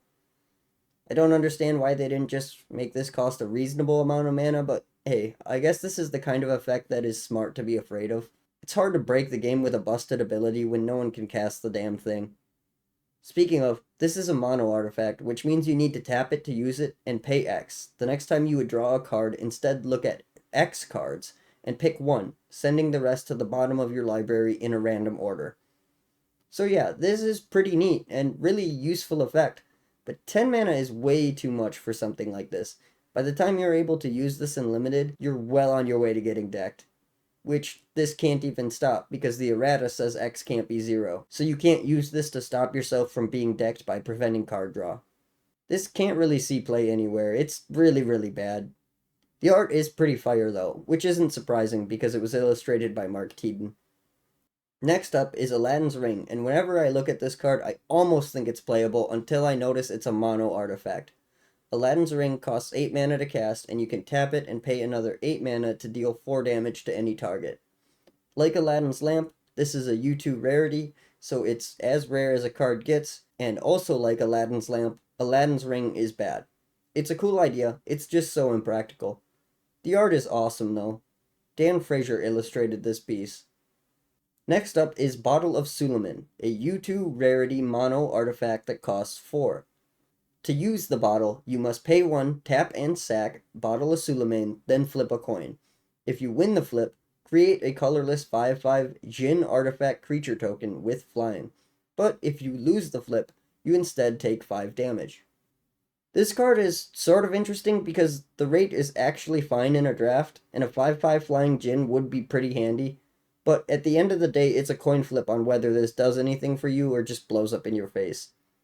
It's not a good card by any stretch, but it's probably fun in draft. If you like the thrill of a coin flip, it's probably worth grabbing, but it's just as likely to blow up in your face as it is to help you. This piece was illustrated by Jesper Mierfers. Brassman is a 1/3 artifact creature that costs 1 mana that doesn't untap during your upkeep. You can pay a generic mana during your upkeep to untap Brassman, which is a small downside because Brassman is a little efficient, but not terribly so. You won't see this super often in draft because it's a U3 rarity, but it's not really super special in limited anyway. It's fine, but this limited is already defensively heavy, and this card does nothing to change that. Brassman, however, is pretty solid and constructed, if you desire its traits anyway. Like, it's not universally good, but it's a cheap artifact creature that can be sacked to Atog later and other stuff. It's not a great card, but it's fine. There are some relatively competitive lists that would run this, is all I'm trying to say. I like Brassman. I think it's a fine card. The art is super unsettling as well. Christopher Rush illustrated Brassman, and as always, he did a bang-up job. Oh boy. This next card is really interesting to talk about, especially in limited. City in a Bottle is a magic card that does some stuff. It costs 2 mana, and it's a continuous artifact that makes all cards originally from the Arabian Nights expansion. That's the expansion we're talking about. Sacrificed from play, and while City in a Bottle is in play, no cards from the Arabian Nights expansion can be played. That's the expansion we're talking about. So, before we get to the elephant that is unlimited, let's talk about this card in a constructed environment. It's pretty awesome. We haven't even gotten to the cards that make this good, mainly Library of Alexandria and City of Brass, but there are a decent amount of cards from this set that are more powerful than anything that came after for a long time. City in a Bottle is a 2 mana board wipe and permanent stacks piece that shuts down a lot of powerful cards. It's by no means a silver bullet, because there are a lot of powerful old school decks without a single Arabian Night card in them, but it's a decent sideboard card depending on your meta. In limited, it's a different story. You'd probably be tempted to say this should be banned in limited. It obviously wasn't designed for limited play. And I'd agree to this second part of that statement. And I'd even be sympathetic to the idea of banning it. But even if this gets played in a game of limited, that game will still have a winner. True, there are no reprints in Arabian Nights, so there isn't a single card that can be played once this card gets played. But you'll both still be drawing cards every turn until eventually someone gets decked. Am I suggesting you slam this on turn 2 after going second and playing draw pass for the next 20 minutes? I guess kind of. If I was in a limited game and this got dropped, I think the correct move is for both players to just count out their libraries, and based on that number and who's on the draw, you can just figure out who won. Because it's a card you can screw up playing, right? Like, if you have less cards in your library when you play this thing, then technically if they don't concede, you'll eventually lose. There is no reason to play out a boring-ass game, but this limited set would be 99% boring-ass games, and this card is peak novelty in my opinion. So I'd not only allow it, I'd encourage it. and watch it warp the meta as everyone played every card they drafted. I'm sorry, it's so funny to me. Don't worry about it too much though. City in a Bottle is a U2 rarity, so it's not going to pop up every game. So, why does this card even exist? Well, as I've said in multiple videos, including this one, Richard Garfield was incredibly sympathetic to the idea that people wouldn't want to play with or against expansions, and those people needed to be safeguarded, as well as the players that would want to play with these cards. This card was just one of the many safety valves that Richard envisioned to make sure everyone could play Magic how they wanted to play Magic. He may have missed the mark with this idea, and came out swinging hot because this thing is 2 mana to just body an entire set. But his heart was in the right place at least. I think this card is awesome, and I'd love to have this shit played against me. Imagine a card in a draft that just says, that's it, shut it down, draw 1 card per turn until one of you decks out. I personally think that's magical.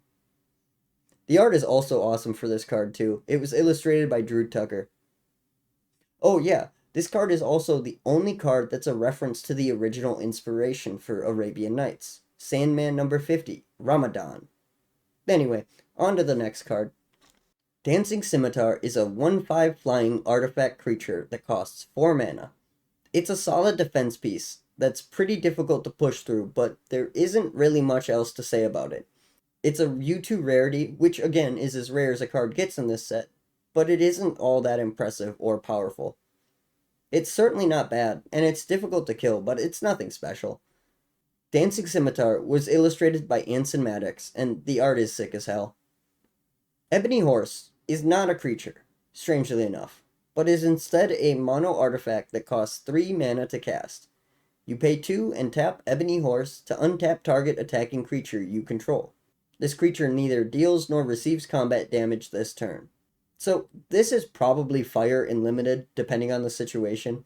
If you have a bunch of little guys and they have one big guy, you can get an attack through while keeping everyone alive with Ebony Horse.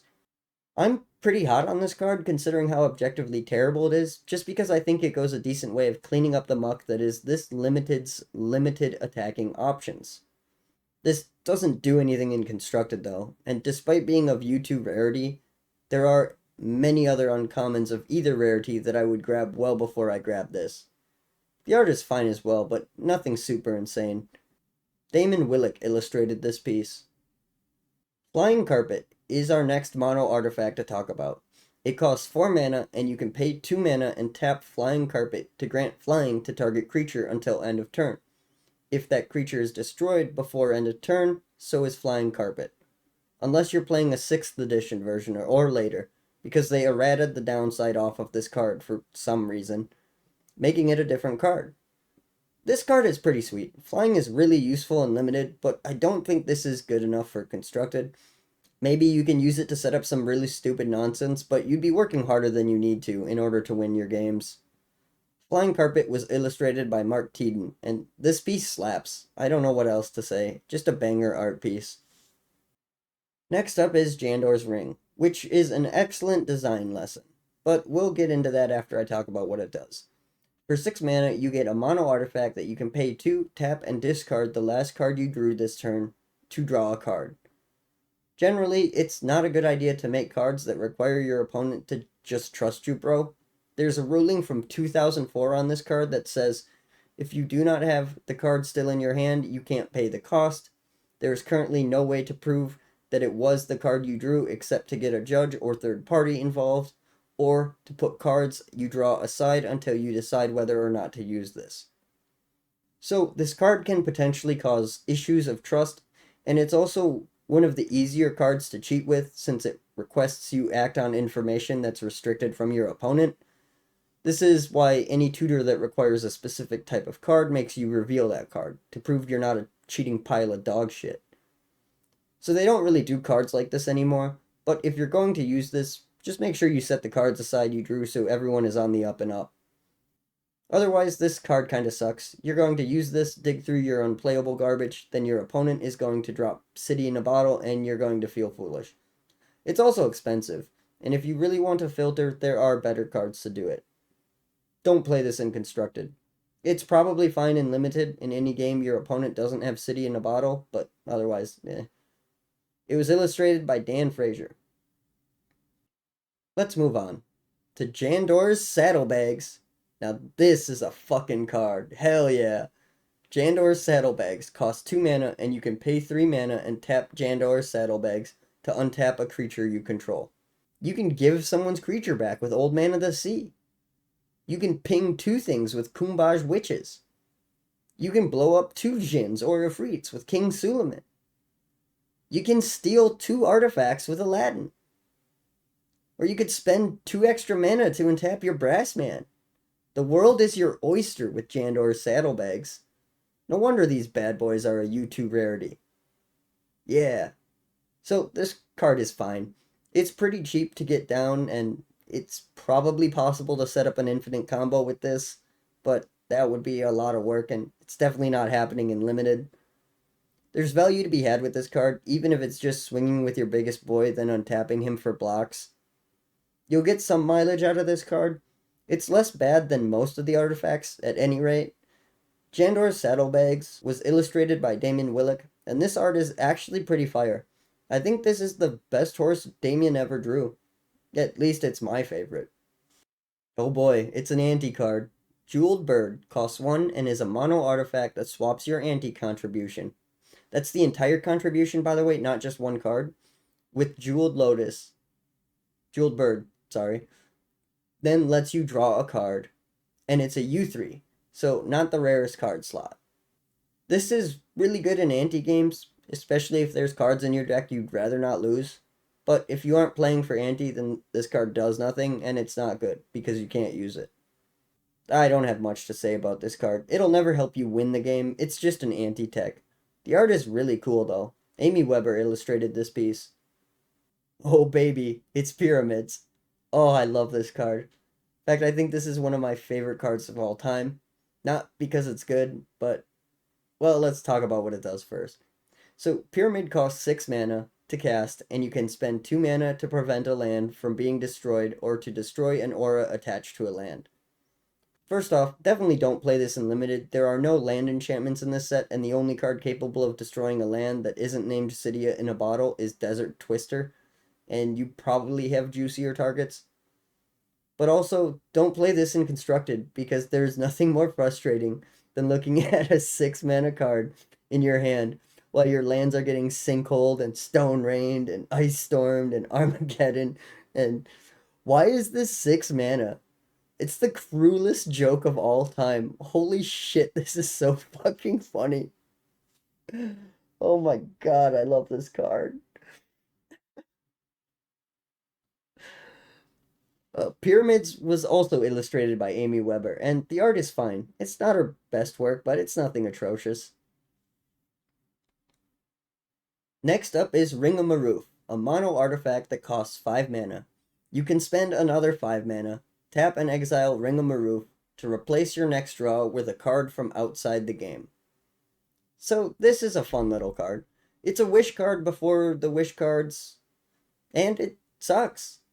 Like, you have to spend 10 mana to get another card, and that card might be the sickest card to ever exist, but you still had to spend 10 mana and like 2 whole turns doing nothing to get that card, which you still need to cast.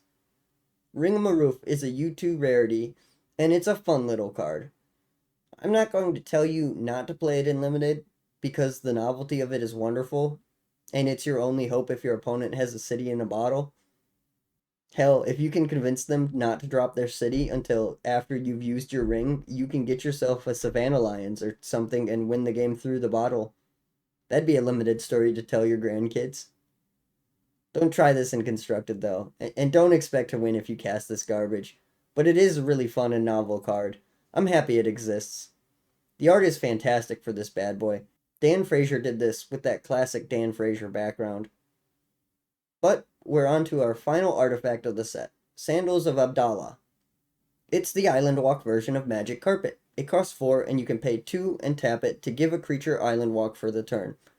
This is obviously less good than Flying, because Flying doesn't care what land your opponent has, but if they have islands, then this is better. What a stunning analysis. I'm so impressed with myself sometimes. Anyway, this card is a U3 rarity, and Dan Frazier drew these sandals, which I didn't know sandals looked like that, but hey, I'm not a sandal guy. Run this in limited if you see it and you're not in blue. Don't run this in constructed. Anyway, let's talk about the lands of the set. Arabian Nights was the first to introduce lands that did something other than tap for colored mana, a wonderful design space that was yet unexplored. This design space came mostly from necessity, as Richard had many ideas for cards that logically would beat lands, but these places felt like they needed to do more than just tap for a color of mana. It's funny that the first set designed from a place as mundane as real life brought us places of such mystical significance they couldn't adequately be manifested into basic mana gathering zones. Bazaar of Baghdad is one of these places, so let's talk about it. Bazaar of Baghdad is a land that taps for no mana, instead allowing you to draw 2 cards but then requiring you to immediately discard 3 cards to your graveyard. These days, the errata of this card just says tap, draw 2 cards, then discard 3 cards. But the original wording was far wordier, insisting that you discard the cards before you could do anything else. This may look stupid these days, but it was actually mechanically relevant when Bazaar first came out, because at the time, technically an interrupt could be cast in the middle of this card resolving. Just a fun little fact. Bazaar of Baghdad is a wild card that is significantly more powerful these days with all the graveyard shenanigans that are available, but it was still fairly strong back then. People tend to think this is a bad card to play fairly, and while I agree to a certain extent, really all it does is trade your draw step for the ability to dig 2 cards deeper per turn. That's obviously not sustainable, but I do think that if you're running some type of combo, this card has more value than people ascribe to it at the time. I'm not saying this card is nuts if you're not doing graveyard stuff, just that there's more value to this card than people think. It's not card advantage in the slightest, and judging it as such is going to leave you disappointed in the function of this card, but I do think it's pretty solid if you need to dig for a specific piece. In limited, it's fine, as removal is especially limited in this set, and sometimes you need something gone, but I do think this card shines far brighter in constructed. Bazaar of Baghdad is of U3 rarity and was illustrated by Jeff A. Menges. I do really love this artwork for this card, and I really wish it was available for people that played sanctioned or proxyless formats, but sometimes it is what it is. Next up is City of Brass, a wonderful land that taps for any color of mana, but when City of Brass becomes tapped, it deals a damage to you. This is different than Mana Confluence, in that even if City of Brass gets tapped by an Icy Manipulator or Twiddle, you still take the damage, regardless of whether a mana was produced or not. Personally, I prefer this design space because it leaves room for punishing and other chicanery, but that's neither here nor there. City of Brass is a U3 rarity, and it's a really good card in limited or constructed. It's better in constructed because you can run 4 and have other tools to help with mana fixing, whereas it's the only mana fixing in this entire set, so even if you draft one, I wouldn't start building a 5-color deck, but it's still useful. There isn't much to say about a 5-color land though, so we'll move on after I say the art is just beautiful. Mark Teeden illustrated this, and it's wonderful. So let's move right on down to the star of this entire set, the card we've talked about more than any other card. Desert is a land that can tap for colorless mana or deal 1 damage to target attacking creature, but you need to activate this ability during the end of combat step. Desert is a card you probably won't see in Constructed. Maybe it has some uses, but it's tricky because there are so many more useful lands that tap for colorless, and not every deck uses creatures to attack, and not every deck that uses creatures to attack will care about 1 damage. So I wouldn't really recommend using it in Constructed anyway, but do whatever you want. In an Arabian Night draft though, you'll see some Desert. This card is a C11 rarity. That means every common sheet, which had 121 cards on it, has 11 deserts, which means just under 10% of the common card pool is this card. You'll see it in your games. Some cards interact with Desert as we've talked about, and it's a decent enough card in a draft environment. It does slow the game down a bit and adds more friction into the already difficult task of swinging on your opponent, but I do think cards like this add some fun to the game by giving you another avenue to consider. It's a pretty cool card, and you're going to run it whether you want to or not because half your deck will be this stupid card. But hey, them's the breaks. It was illustrated by Jesper Mierfers, and I think the art is banger. The blue skies look so great juxtaposed against the screaming sands of the desert. It's so cool. Next up is our first rare land. With a rarity of U2, Diamond Valley can be tapped to sacrifice a creature to gain life equal to that creature's toughness. So I'm not hot on life gain cards, and I think this one sucks as much as the next one, but it's not the most useless card in this set, and cards like this absolutely can help you win a game. I don't think it's ever worth running in Constructed, but I wouldn't laugh at someone running it. In Limited, I think it's a fair bit better, but I also don't know that it's necessary.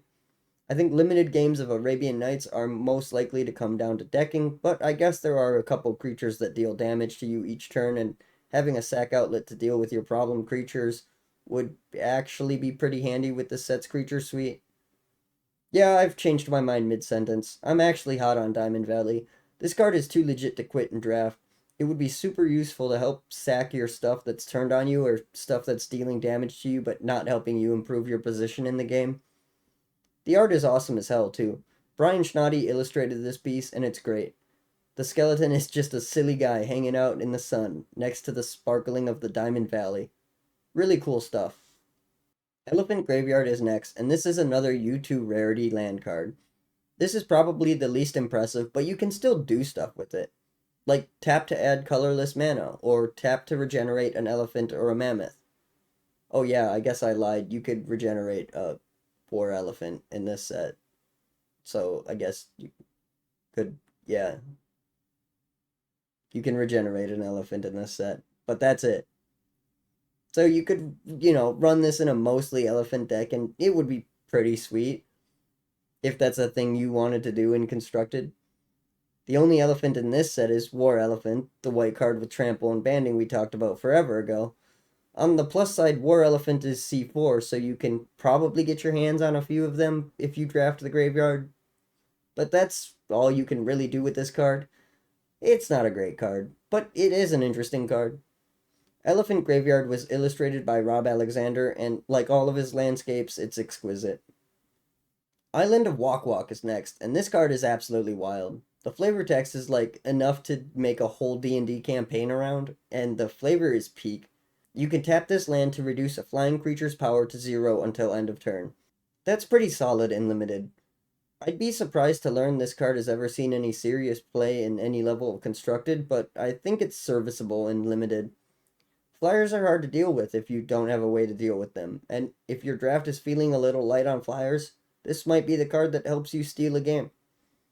Its rarity is U2, and it was illustrated by Douglas Schuler, who did fantastic with it. I like the art a lot, and this guy's fancy pants really tie the piece together. Okay, up next is Library of Alexandria. But, so we don't end on a disappointing note, I'm going to read the footnotes that are the next two cards first, and then we'll come back to Library. Mountain. It's just a basic mountain. It was left in the set because Richard originally put lands in the set because he envisioned the set having different card backs, and he didn't want your opponent to know if you drew a land or a spell or I guess a basic land. So his solution was put basic lands in the set to muddy the waters. The quadrant that produced all of the light versions of the cards was the only one that was successful on the first run attempt, and David Howell, the production manager at the time, was then able to remove the lands from the rest of the card file as the decision was made super late in development.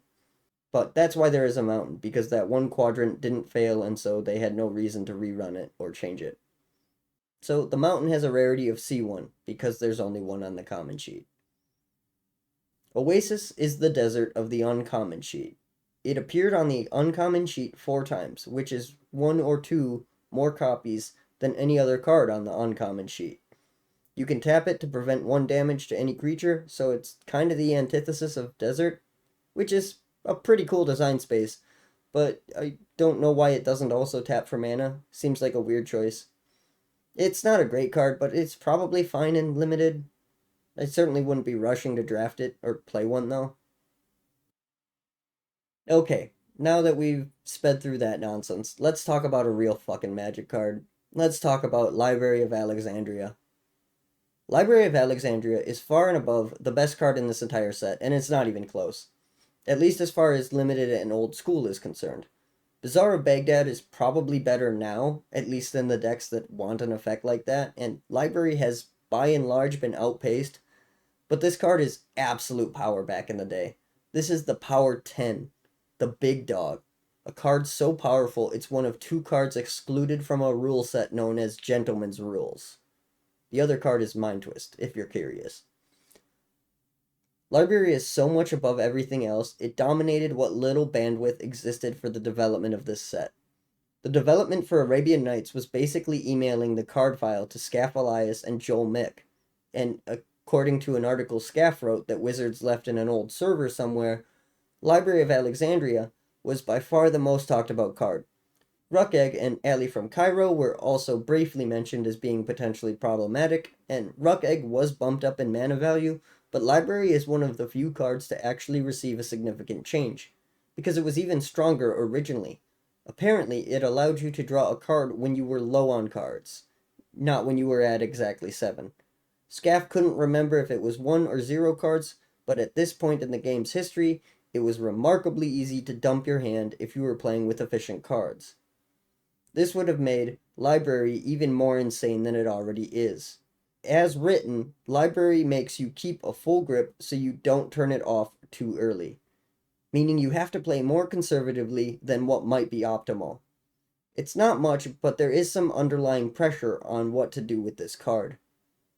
I could gush for hours about how powerful this card is. It doesn't even screw you if you're going first. These days, players on the play don't draw a card, so if your opening hand has Library, unless you have an Ancestral Recall or something similar, you'd have to sandbag for a turn for the sake of your Library. But at this point in the game's history, player 1 drew a card on their first turn, which makes Library straight insane. I can't express how insanely good this card is. This card is so good it's the reason Strip Mine was invented. And you can stack it too. Say you have 3 libraries in play, you can activate all 3 of them at the same time when you have 7 cards, so you don't even need to activate, use a card, activate, use a card, etc., etc. Library has a rarity of U3, so it was a fairly common card, at least as far as uncommons go. And if you're drafting this set, never let this card leave your hand. Like, seriously, it's just straight gas. And the only time this card will lead you to losing a game is if you're playing a draft with City in a Bottle and you deck out 5 turns before your opponent. But there is no other situation where getting more resources sooner isn't a good thing. Unless you genuinely can't get over your opponent and the game leads to decking anyway.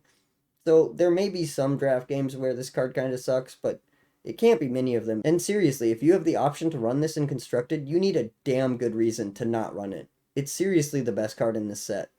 It is banned in Commander and Legacy though, and it's restricted in Vintage. But some variants of Old School let you play 4 fucking copies of this straight dopamine, and goddamn does it hit so fucking good. Library of Alexandria was illustrated by Mark Poole, and the art is almost as fantastic as the card itself. The whitewashed brickwork is great, the sky is warm and inviting, the clouds are lovely, and the gold of the domes is sublime. This card kicks dicks for days, dude. Fuck. Alright, so that's every card in Arabian Nights. And now that we've looked over them all, we can talk about it as a group. This set wasn't designed to be played with just itself. So, naturally, it doesn't really do that well. As the first expansion to the game, it was always meant to enhance the card selection available, not separate itself from the cards already printed. The entire set was rushed as well. The only reason this set exists is because popularity for Limited was significantly higher than anticipated, and they had fans breaking down their door for more Magic cards. This set was first and foremost designed with flavor in mind, and I think it does a pretty good job of that. There are some awesome cards in this set, and some cards that aren't so awesome, but all of them help to tell a story. And the set does a pretty good job of that. If you decide that you want to draft this set, I really recommend being in green. And probably black, but white is also pretty strong in this set. Go blue if you see a Serendib Ifrit as well, but I'd really recommend staying away from drafting this set.